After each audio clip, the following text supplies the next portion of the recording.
Hi everybody, it's Courtney with the Missouri Star Quilt Company. Welcome to my Christmas in July panel tutorial. I know we all see all these great panels. I am the culprit as well, and then I see them and think to myself, what am I going to do with them? So I'm here today to show you a few things about how to square up your panels, what to do with them after you purchase them, and get you started on your Christmas projects.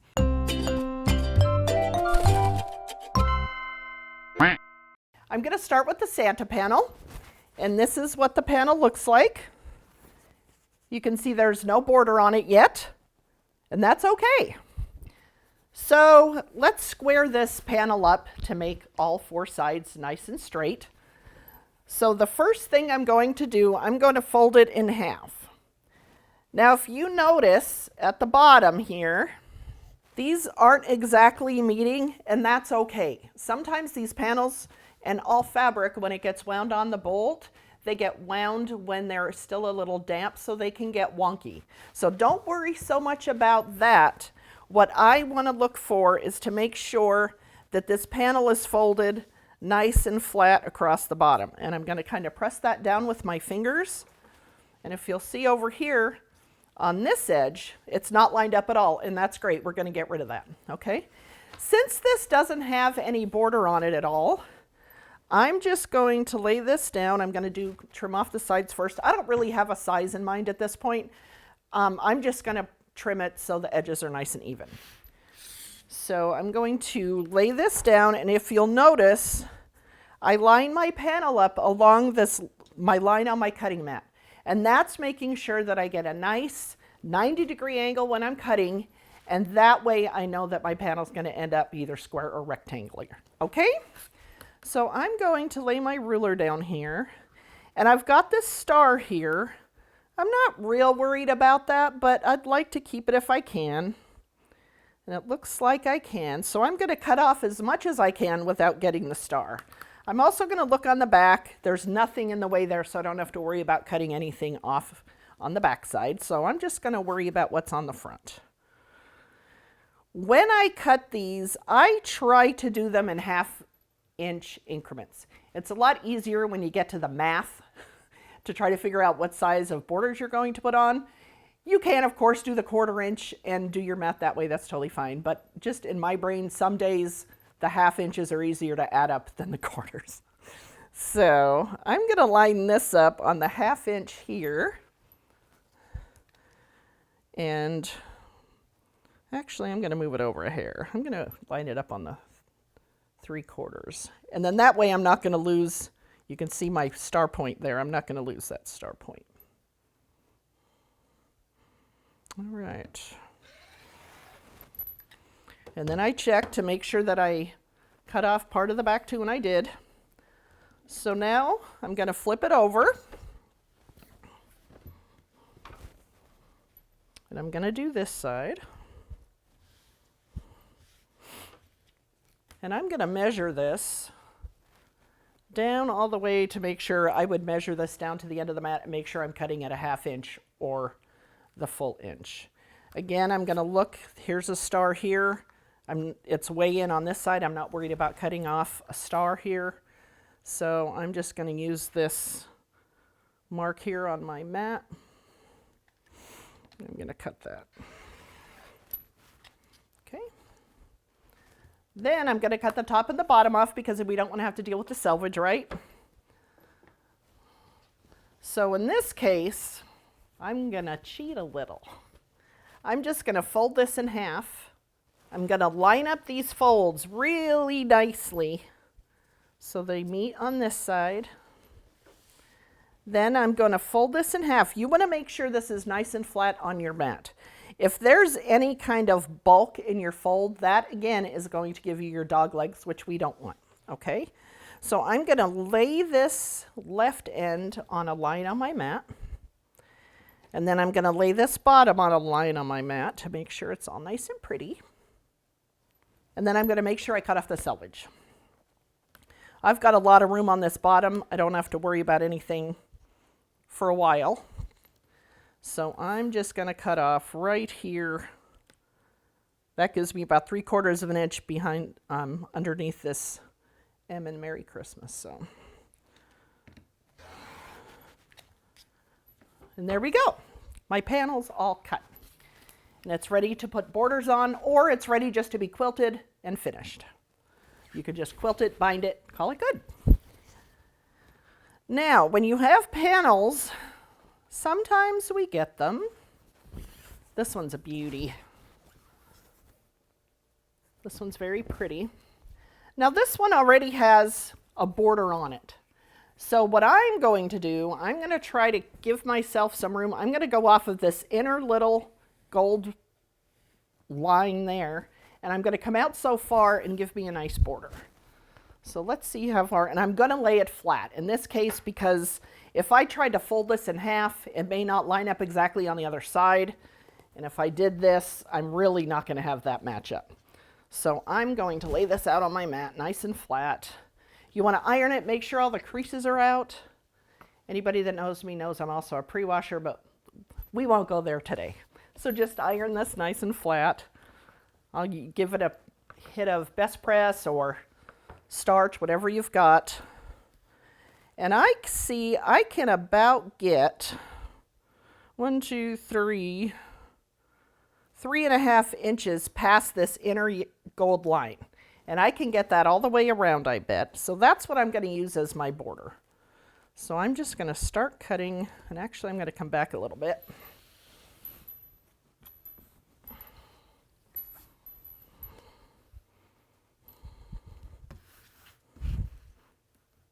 Let's see here. 1, 2, 3.5. There we go. So I come all the way back here, so I'm off the fabric down here. And sometimes when you're doing this as well, sometimes this little line will be wavy because of the fabric, and that's just the way it came off the bolt. Just try to line up the top and the bottom as best you can, and if it waves a little bit in the middle, it doesn't matter, it's all good. Especially after it's washed, you won't notice that it's not exactly straight. And if you see here, this one line is kind of off at the top, but it looks good on the bottom on this second line. Don't even worry about it. Just get rid of that. Sometimes, and I'm guilty of it too, I try to be too perfect when I'm trimming my panel. Sometimes you lose things on them, like in the design. Don't worry about it. Just cut it and go. And make sure it's all even so you can add your borders. And then I'm going to line this back up here and go all the way up to the top. And then I'm just going to do this all the way around until I get until I get this all trimmed up nicely. All right, and if you see here, I'm making sure that this ruler is 90 degrees going up here, and it's straight across with my fabric here on the bottom where I already cut. And if you look here on my fabric, look how that goes off. Don't worry about that. I've got 3.5 at the top and I've got 3.5 at the bottom, and that's what we want. Now, if I were to pull this so it looks pretty, what's going to happen is once this comes out from underneath this ruler, it's going to go back into place. So just leave it, it'll all be great. And then I'm just going to start cutting up this side. And I usually come down a little bit of where I already cut just so I know I'm in the ballpark here. And I'm glad I double checked. The other thing you can do too when you're cutting these, sometimes there's so many lines on here, and if I know I'm going to be cutting a lot of 3.5, they have just put some tape on that 3.5 inch line, whether it's skinny little 1/4 inch tape you've got at home, or I use a lot of the blue painter's tape. Just run that tape along that 3.5 inch line, and it's easier to line up and you can see it better. Sometimes I'm doing this at night and I can't see. So what I would do is just do all 4 sides. And in this case, with this quilt, since it already has, or that panel I should say, since it already has a border on it, I just finished it with some quilting. And this is what that looks like. Looks great, and it's ready to go. It'd be a great wall hanging, and it'd also be real pretty draped on the back of your couch. Okay? So that's one way to finish your panel. Just quilt it and be done with it. It works great. Or you can also add a border. So we're going to talk about borders a little bit. What I do, I have my panel already cut. Then what you will do after you cut it is you're going to measure what your panel is. For example, in your pattern, you will you have a little table here, and it's wonderful, and it helps. There's not a lot of math, so don't be scared. It's okay. I measured my panel, and it was 42.5 by 35 inches. So that they have a little chart. It says panel length, and I put that in there, panel width.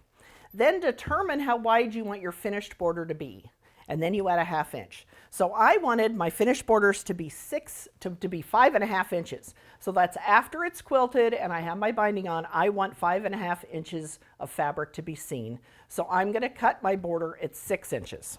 Okay, and it says right here to add the 1/2 inch and how wide to cut your border. Then the length of my panel is 42.5 inches. So that first border length is 42.5 inches by 6 inches long. So I already sewed on the side borders. Okay, that's all that was. Nice and easy math. Now, when you're cutting your borders, what I want to make sure that you're doing, I don't want you to get any dog legs, okay?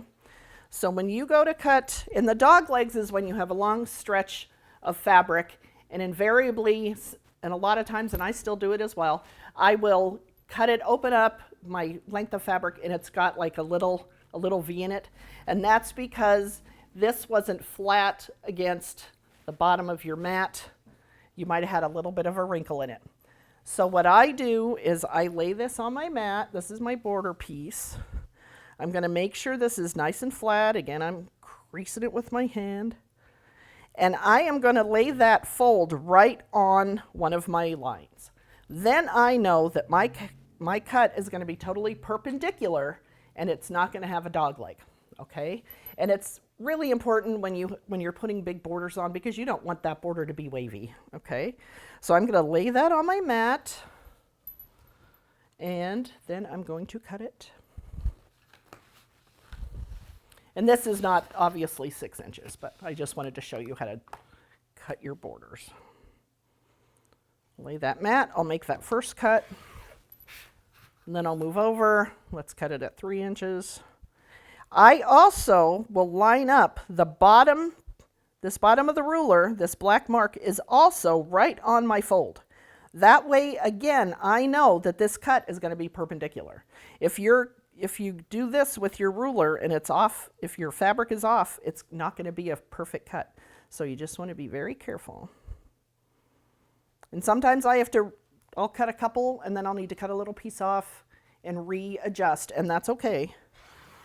That's why we always buy extra fabric, right? That's my excuse anyway. All right.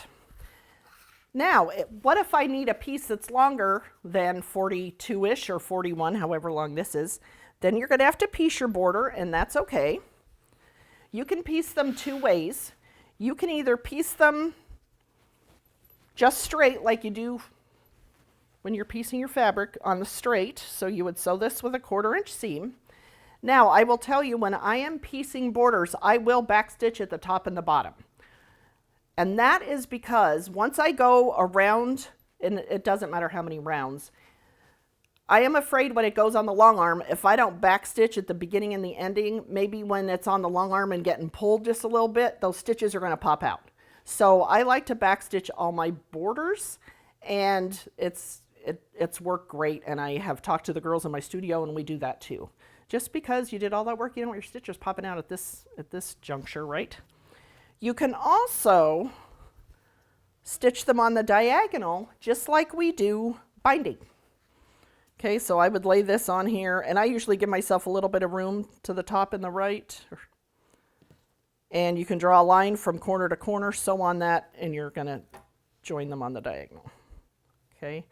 This, I think sometimes, the one thing it does do, this distributes your seam a little bit, so there's not as much bulk behind there. So it's kind of like your binding. There's not as much bulk because it's on the diagonal. It also, depending on your pattern in your fabric, it might be less obvious where the join is. Some people don't really want to see that join. Maybe on a solid, I would probably do it on the diagonal. And the other thing to keep in mind, if you're running short on fabric for your border, do it on the straight, and then you for sure won't run out. So if you're worried you might run out of fabric, do it straight. It doesn't really matter. But I like to do a lot of mine on the diagonal. Okay? So, back to this. When I'm getting ready to put my top and bottom border on, what you have to measure in your little, just go back to your sheet, you're going to subtract a 1/2 inch from the beginning width of your panel. So my panel width at the beginning was 35. I need to subtract a 1/2 inch, so that's 34.5. Okay, and then my finished border width is going to be 5.5. You multiply the finished border width by 2. So my finished border, I want to be 5.5. 2 times that is 11 inches. Then you add that number to the finished panel width, which is 34 inches, and then add in another 1/2 inch. So it's not hard math. I just write it on my pattern. And what I did in this case, I wrote it with an iron off pen. Because 1, if I goof up, I can just erase that with the pen. 2, if I want to use it in future panels, I can just get rid of all those numbers and start over. So I don't know why that came to me one day, but I thought that is genius, because I went to start to make copies of this. I thought, wait, so just use a pencil and erase it with the eraser, right? But those iron off pens sometimes can come in handy. So then that measurement will give you your top and bottom border width, or length, which is 45.5 inches. So that's what you're going to have to cut. So in this case, you're going to need to piece 2 pieces together, because your width of fabric is probably not going to be 45.5. Then to figure out how much border you need, you're going to add, you're going to times the 45.5 inch twice, and you're going to do the 45.5 inch, which I would round up to 46. My other width is 42.5, so I'm going to round it up to 43, which gives me I need approximately 178 inches of border. So when I figure out how much fabric I can get out of one width of fabric, I assume I can only get 40 inches. That gives me room for those fabrics that have really wide selvages on them, and I'd rather be safe than sorry. So I always, even in patterns, regular patterns, I assume that I only have 40 usable inches. Plus, if you pre-wash a lot of times, that gives you closer to 40 inches. You can't really count on that 42. So I figured 5 strips will give me, at 40 inches, will give me 200 inches, which is way more than I need, because I needed 178. What that also tells me in that measurement is also how many inches I'm going to need in binding, because that's my finished piece. So that's how many binding strips I've cut as well. So it's kind of, you're getting 2 things out of one math, right? But all of these measurements are in your pattern. It's great. Just follow the measurements. The pattern gals are wonderful and have that all figured out for you. So on the lovely panel behind me, I decided to put 2 borders on this panel. In your diagram, they decided to do 3, but I just decided I wanted a skinny green border and then the print border, and then I went back out with the green binding. And the measurements are all in there, follow the same math, and it's got the little chart for you, very easy. So this was fun. Just quilted it and put a binding on it, and it made it just a little bit bigger. Then you can get a little bit fancier if you like.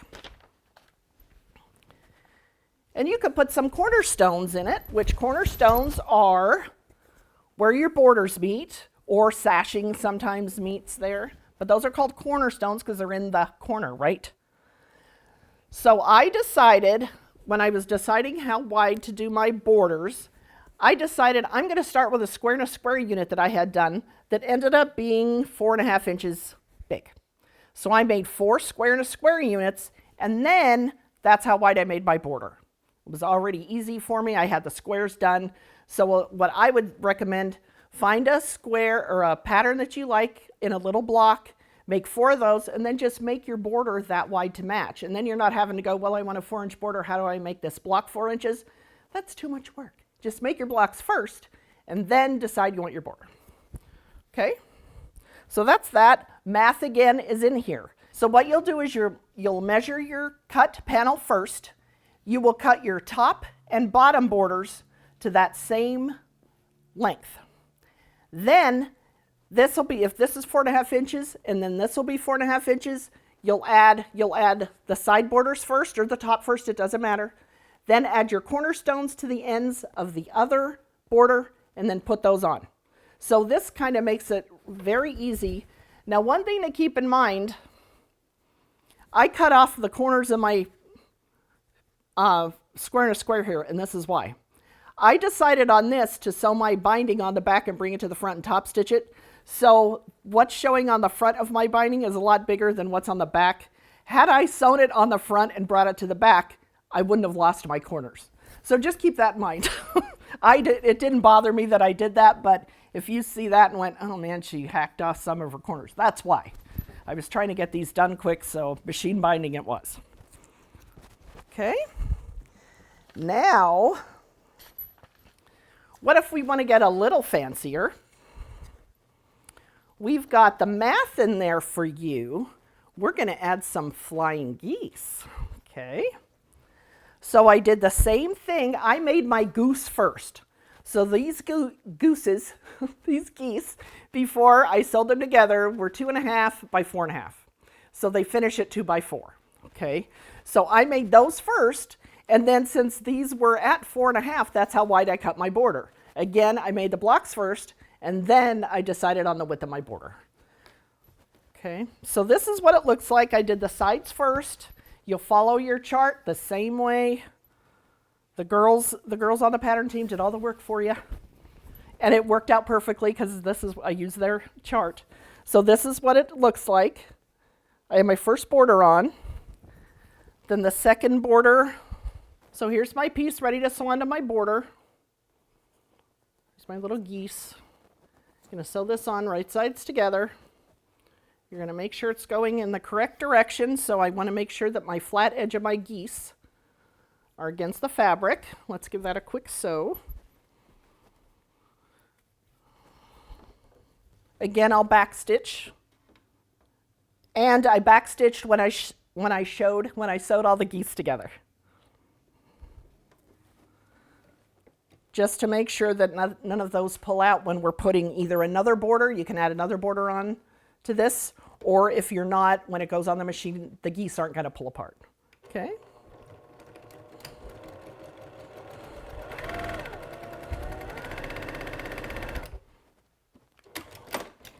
And the directions will tell you, you'll measure your goose unit, and then depending on what that unit is, it'll tell you how long to cut your next border piece. So this piece will get sewn on the other side, facing up.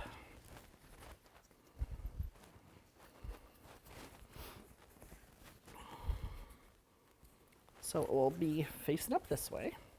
Okay. Now, if you go to pin this on, and for some reason your panel is a little bit too big, maybe you'll get like a little wrinkle and it won't match exactly. Now, I did plan this, I guess, but this worked out perfectly. Your mash should be fine. And it did. But if for some reason you've got a little bit of room to take in, so it's just a little bit too much fabric here, you're going to put, if there's too much fabric in the panel, you're going to put that on the bottom when you go to sew it. And what your feed dogs will do, and you'll still keep pinning and you'll keep that little bit of fabric bundled up a little bit under there, but what that's going to do is your feed dogs are going to ease that fabric in and ease that panel in, and you're not even going to be able to tell that that extra fabric is in there. You don't want too much fabric under there, but if you have just a little bit, just pin it and let the feed dogs do their work. And then these we did for the top and bottom border. We just did 4 geese, and that'll go on the top and the bottom. Sew those on with a 1/4 inch seam again, and you've got another option for your panels. So that is great fun. So let me show you what else you can do with panels that aren't Christmas. So this is a fun thing to do with panels. This is called attic window. It's our pattern number 2649. And this would be cute to do with a real life, like a lifelike Santa that's looking through the window. That'd be fun. And this is another one of my favorites. This is a kaleidoscope. This is Jenny's kaleidoscope, and this was in block 11, issue 2.